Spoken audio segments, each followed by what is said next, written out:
La Bible en un an, la 223e journée, le livre de Jérémie, chapitre 27, verset 1 au chapitre 29, verset 32, le livre des psaumes, chapitre 31, verset 22 à 25, le livre des proverbes, chapitre 20, versets 25 et 26, la première épître aux Corinthiens, chapitre 1, verset 18 au chapitre 2, verset 5. Le livre de Jérémie, chapitre 27. Au début du règne de Sédécias, fils de Josias, sur Juda, une parole fut adressée à Jérémie de la part de l'Éternel. Voici ce que m'a dit l'Éternel. Fabrique-toi des cordes et des barres, et mets-les sur ton cou. Ensuite, fais-les parvenir au roi d'Édom, de Moab, des Ammonites, de Tyr et de Sidon, par l'intermédiaire de leurs ambassadeurs, ceux qui sont venus trouver Sédécias, roi de Juda, à Jérusalem. Charge-les de ce message pour leur Seigneur. Voici ce que dit l'Éternel, le Maître de l'univers, le Dieu d'Israël. Vous annoncerez à vos seigneurs, c'est moi qui ai fait la terre ainsi que les hommes et les animaux qui la peuplent, par ma grande puissance et par ma force, et je donne la terre à qui je le veux. Et maintenant, c'est moi qui donne tous ces pays à mon serviteur Nebuchadnezzar, roi de Babylone. Je lui donne même les animaux sauvages pour qu'ils soient à son service. Toutes les nations lui seront asservies, à lui, à son fils et à son petit-fils, jusqu'à ce que le moment fixé pour son pays arrive aussi, et que des nations puissantes et de grands rois l'asservissent. Si une nation ou un royaume ne sert pas Nebuchadnezzar, roi de Babylone, et ne se soumet pas au roi de Babylone, j'interviendrai contre cette nation par l'épée, par la famine et par la peste, déclare l'Éternel, jusqu'à ce que je l'ai éliminé par son intermédiaire. Et vous, n'écoutez pas vos prophètes, vos devins, vos rêves, vos astrologues, vos sorciers, ceux qui vous affirment que vous ne serez pas asservis au roi de Babylone. En effet, ce qu'ils vous prophétisent est faux. À cause d'eux, vous serez éloignés de votre terre. Je vous chasserai et vous disparaîtrez. En revanche, la nation qui se soumettra au roi de Babylone et le servira, je la laisserai vivre tranquille sur sa terre, déclare l'Éternel, pour qu'elle la cultive et qu'elle y habite. J'ai adressé exactement les mêmes paroles à Sédécias, roi de Juda. Soumettez-vous au roi de Babylone, servez-le, lui et son peuple, et vous resterez en vie. Pourquoi devriez-vous mourir, toi et ton peuple, par l'épée, par la famine et par la peste, conformément à la parole prononcée par l'Éternel, à l'intention de la nation qui ne servira pas le roi de Babylone? N'écoutez pas les paroles des prophètes qui vous affirment que vous ne serez pas asservis au roi de Babylone. En effet, ce qu'ils vous prophétisent est faux. Je ne les ai pas envoyés, déclare l'Éternel, et ils prophétisent des faussetés, comme si cela venait de moi, avec une conséquence. Je vous chasserai, et vous disparaîtrez, vous et les prophètes qui vous font leurs prédictions. J'ai dit aux prêtres et à tout ce peuple, voici ce que dit l'Éternel. N'écoutez pas les paroles de vos prophètes qui vous prédisent, c'est maintenant et rapidement que les ustensiles de la maison de l'Éternel vont être rapportés de Babylone. En effet, ce qu'ils vous prophétisent est faux. Ne les écoutez pas. Servez le roi de Babylone, et vous resterez en vie. Pourquoi cette ville devrait-elle devenir une ruine? S'ils sont prophètes et ont reçu la parole de l'Éternel, qu'ils intercèdent donc auprès de l'Éternel, le Maître de l'univers, pour que les ustensiles restés dans la maison de l'Éternel, dans le palais du roi de Juda et à Jérusalem, ne partent pas à Babylone. Voici ce que dit l'Éternel, le Maître de l'univers, au sujet des colonnes, de la grande cuve, des bases et des autres ustensiles restés dans cette ville, ceux qui n'ont pas été pris par Nebuchadnezzar, roi de Babylone, lorsqu'il a exilé loin de Jérusalem à Babylone, Jéconia, fils de Joachim, roi de Juda, et tous les notables de Juda et de Jérusalem, voici ce que dit l'Éternel, le Maître de l'univers, le Dieu d'Israël, au sujet des ustensiles restés dans la maison de l'Éternel, dans le palais du roi de Juda et à Jérusalem. Ils seront amenés à Babylone et ils y resteront jusqu'au jour où je m'en occuperai, déclare l'Éternel. Alors je les ferai remonter et revenir ici. Le livre de Jérémie, chapitre 28.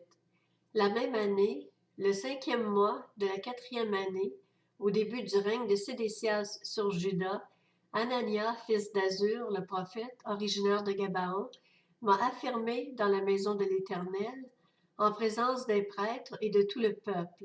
Voici ce que dit l'Éternel, le Maître de l'univers, le Dieu d'Israël. Je brise la domination du roi de Babylone. Dans 2 ans, je ferai revenir ici tous les ustensiles de la maison de l'Éternel que Nebuchadnezzar, roi de Babylone, a pris d'ici pour les amener à Babylone. Je ferai revenir ici Jéconia, fils de Joachim, roi de Juda, et tous les exilés de Juda partis à Babylone, déclare l'Éternel, car je briserai la domination du roi de Babylone. Le prophète Jérémie répondit au prophète Anania en présence des prêtres et de tout le peuple, alors qu'il se tenait dans la maison de l'Éternel. Il dit, oui, que l'Éternel agisse de cette manière, qu'il accomplisse les prophéties que tu as communiquées, en faisant revenir de Babylone jusqu'ici les ustensiles de la maison de l'Éternel et tous les exilés. Seulement écoute, je t'en prie, la parole que je vais te dire à toi et à tout le peuple. Les prophètes qui ont existé avant toi et moi ont depuis toujours annoncé la guerre, le malheur et la peste en rapport avec de nombreux pays et de grands royaumes. Quant au prophète qui annonce la paix, c'est lorsque sa prophétie s'accomplit qu'il est reconnu comme vraiment envoyé par l'Éternel. Alors le prophète Anania enleva la barre qui se trouvait sur le cou du prophète Jérémie et la brisa. Puis il dit en présence de tout le peuple, « Voici ce que dit l'Éternel. C'est de cette façon que dans 2 ans, je briserai la domination exercée par Nebuchadnezzar, roi de Babylone, sur toutes les nations. » Le prophète Jérémie poursuivit alors son chemin. La parole de l'Éternel fut adressée à Jérémie après que le prophète Anania eut brisé la barre qui se trouvait sur son cou. « Va annoncer à Anania, voici ce que dit l'Éternel. Tu as brisé des barres en bois? Pour les remplacer, tu devras faire des barres en fer. En effet, voici ce que dit l'Éternel, le Maître de l'univers, le Dieu d'Israël. C'est une domination inflexible que j'ai imposée à toutes ces nations pour qu'elles soient asservies à Nebuchadnezzar, roi de Babylone, et elles seront effectivement ses esclaves. Je lui ai même donné les animaux sauvages. Le prophète Jérémie dit alors au prophète Anania, « Écoute donc, Anania, l'Éternel ne t'a pas envoyé et tu as donné un sentiment de confiance trompeur à ce peuple. C'est pourquoi voici ce que dit l'Éternel. Je vais te chasser de cette terre. Tu mourras cette année, car par tes paroles tu as appelé les autres à se détourner de l'Éternel. » Le prophète Anania mourut le 7e mois de cette année-là. Le livre de Jérémie, chapitre 29. Voici le contenu de la lettre que le prophète Jérémie envoya de Jérusalem au reste des anciens en exil, aux prêtres, aux prophètes et à tout le peuple, à ceux que Nebuchadnezzar avait emmenés en exil de Jérusalem à Babylone. C'était après le départ de Jérusalem du roi Jéconia, de la reine, des eunuques, des chefs de Juda et de Jérusalem, des charpentiers et des serruriers. Il l'a remis à Éléasa, fils de Shaphan, et à Gemaria, fils de Hilkija, que Sédécias, roi de Juda, avait envoyé à Babylone auprès de Nebuchadnezzar, roi de Babylone. Elle disait, « Voici ce que dit l'Éternel, le Maître de l'univers, le Dieu d'Israël, à tous les exilés que j'ai emmenés de Jérusalem à Babylone. Construisez des maisons et habitez-les, plantez des jardins et mangez-en les fruits. Mariez-vous et ayez des fils et des filles, donnez des femmes en mariage à vos fils et des maris à vos filles, pour qu'elles mettent au monde des fils et des filles. Augmentez en nombre là où vous êtes et ne diminuez pas. Recherchez le bien-être de la ville où je vous ai exilé et intercédez auprès de l'Éternel en sa faveur, parce que votre propre bien-être est lié au sien. En effet, voici ce que dit l'Éternel, le Maître de l'univers, le Dieu d'Israël. Ne vous laissez pas tromper par vos prophètes, ceux qui vivent parmi vous, ni par vos devins, et ne faites pas attention aux rêves que vous faites. En effet, ce sont des mensonges qu'ils vous prophétisent, comme si cela venait de moi. Je ne les ai pas envoyés, déclare l'Éternel. En revanche, voici ce que dit l'Éternel. Dès que 70 ans seront passés pour Babylone, j'interviendrai en votre faveur. J'accomplirai ce que je vous ai promis en vous ramenant ici. En effet, moi, je connais les projets que je forme pour vous, déclare l'Éternel, projets de paix et non de malheur, afin de vous donner un avenir et de l'espérance. Alors vous m'appellerez et vous partirez, vous me prierez et je vous exaucerai. Vous me chercherez et vous me trouverez, parce que vous me chercherez de tout votre cœur. Je me laisserai trouver par vous, déclare l'Éternel, et je ramènerai vos déportés. Je vous rassemblerai de toutes les nations et de tous les endroits où je vous ai chassés, déclare l'Éternel, et je vous ferai revenir à l'endroit d'où je vous ai fait partir en exil. Cependant, vous dites, Dieu nous a donné des prophètes à Babylone. Voici ce que dit l'Éternel au sujet du roi qui occupe le trône de David, de toute la population qui habite cette ville, de vos frères qui ne sont pas partis avec vous en exil. Voici ce que dit l'Éternel, le Maître de l'univers. Je vais envoyer contre eux l'épée, la famine et la peste, et je les rendrai pareils à des figues avariées, immangeables en raison de leur mauvaise qualité. Je les poursuivrai avec l'épée, la famine et la peste. Je ferai d'eux une source de terreur pour tous les royaumes de la terre, un sujet de malédiction, de consternation, de moquerie et d'insultes dans toutes les nations où je les chasserai. Pourquoi? Parce qu'ils n'ont pas écouté mes paroles, déclare l'Éternel, eux à qui j'ai envoyé mes serviteurs, les prophètes. Je les ai envoyés inlassablement, mais vous n'avez pas écouté, déclare l'Éternel.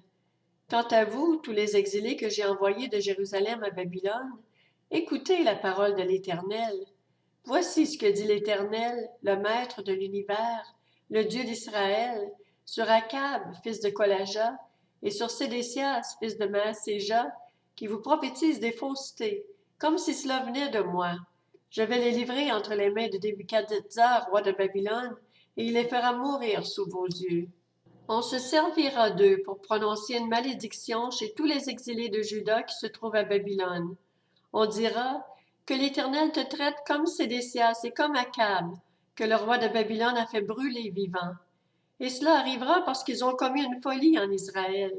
Ils se sont livrés à l'adultère avec la femme de leur prochain et ont dit des faussetés en prétendant que cela venait de moi, alors que je ne leur avais pas donné d'ordre. Moi je le sais, et j'en suis témoin, déclare l'Éternel.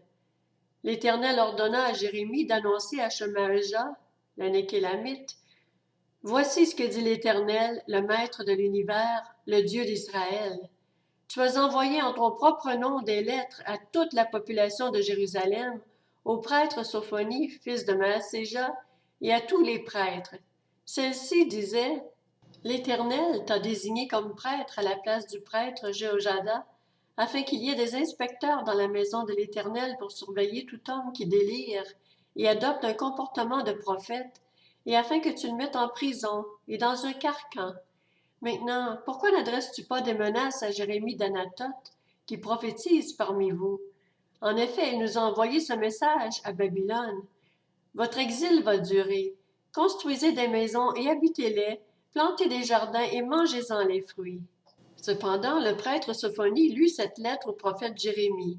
Alors la parole de l'Éternel fut adressée à Jérémie. Envoie le message suivant à tous les exilés. Voici ce que dit l'Éternel au sujet de Shemaja, le Nékélamite. Parce que Shemaja s'est mis à vous communiquer des prophéties sans que moi je ne l'ai envoyé, et qu'il vous a donné un sentiment de confiance trompeur, voici ce que dit l'Éternel. Je vais intervenir contre Shemaja, le Nékélamite, et contre sa descendance. Aucun des siens n'habitera au milieu de ce peuple, et ne verra le bien que je ferai à mon peuple, déclare l'Éternel, car par ses paroles il a appelé les autres à se détourner de l'Éternel. Le livre des Psaumes, chapitre 31. Béni soit l'Éternel, car il a démontré sa grâce envers moi, comme si j'avais été dans une ville fortifiée. Je disais dans mon trouble, je suis chassé loin de ton regard. Mais tu as entendu mes supplications quand j'ai crié vers toi. Aimez l'Éternel, vous, tous ses fidèles. L'Éternel garde les croyants, mais il punit sévèrement les orgueilleux. Fortifiez-vous et que votre cœur s'affermisse, vous tous qui espérez en l'Éternel. Le livre des Proverbes, chapitre 20. C'est un piège pour l'homme que de prendre à la légère un engagement envers Dieu et de ne réfléchir qu'après avoir fait des vœux. Un roi sage disperse les méchants et fait passer les roues sur eux. La première épître aux Corinthiens, chapitre 1er. En effet, le message de la croix est une folie pour ceux qui périssent, mais pour nous qui sommes sauvés, il est la puissance de Dieu. Du reste, il est écrit, je ferai disparaître la sagesse des sages et j'anéantirai l'intelligence des intelligents. Où est le sage? Où est le spécialiste de la loi? Où est le discoureur de l'ère actuelle? Dieu n'a-t-il pas convaincu de folie la sagesse de ce monde? Puisqu'à travers cette sagesse, le monde n'a pas connu Dieu en voyant sa sagesse, il a plu à Dieu de sauver les croyants à travers la folie de la prédication. Les Juifs demandent un signe miraculeux et les Grecs recherchent la sagesse. Or, nous prêchons un Messie crucifié. Scandale pour les Juifs et folie pour les non-Juifs.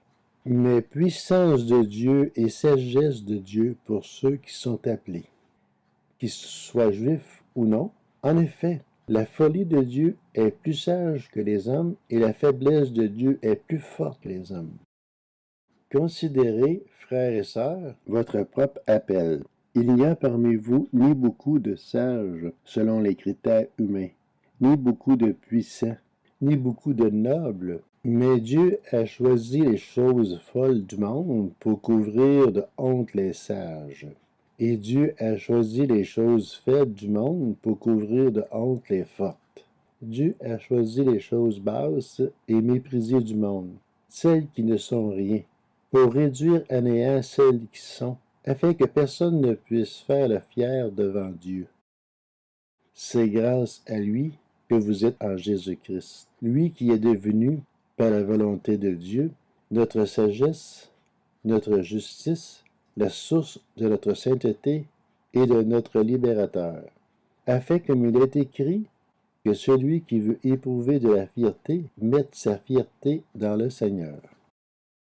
La première épître aux Corinthiens, chapitre 2.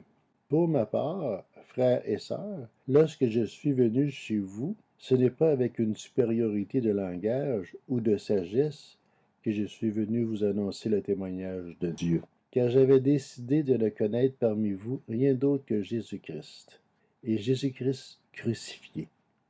J'ai été faible, craintif et tout tremblant chez vous. Ma parole et ma prédication ne reposaient pas sur des discours persuasifs de la sagesse humaine, mais sur une démonstration d'esprit et de puissance, afin que votre foi soit fondée non sur la sagesse des hommes, mais sur la puissance de Dieu.